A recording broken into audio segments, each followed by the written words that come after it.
ಅತ್ತೆ ಪ್ರಸಾದ ತಗೊಳ್ಳಿ. ಅತ್ತೆ ಅಮ್ಮ ಕಾಫಿ ಮಾಡ್ಲಾ ಟೀ ಮಾಡ್ಲಾ? ಕಾಫಿ ಮಾಡು. ಇವತ್ತು ಅತ್ತೆ ಬರೀ 3 ಹೊತ್ತೆ ಊಟ ಮಾಡಿದ್ದು. ಬನ್ನಿ ಅವ್ರನ್ನ ಮೊದಲು ಹಾಸ್ಪಿಟ್ಲಿಗೆ ಕರ್ಕೊಂಡು ಹೋಗ್ಬರೋಣ. ಅತ್ತೆ ನಿಮ್ಮ ಚಪ್ಪಲ್ ತೊಳೆದು ಒಣಗಿಸಿ ಇಟ್ಟಿದ್ದೀನಿ. ಅವು ನನ್ನವಲ್ಲ ಚಪ್ಪಲು, ಕೆಳಗಡೆ ಮನೆಯರವು.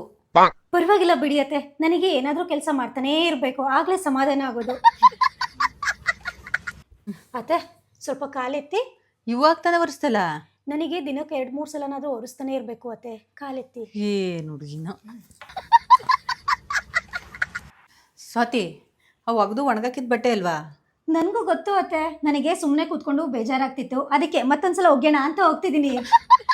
ಹೋಗು. ಅತ್ತೆ ಅಯ್ಯೋ ತಪ್ಪಾಯ್ತು. ಅಮ್ಮ ಎಲ್ಲಿದ್ದೀರಾ?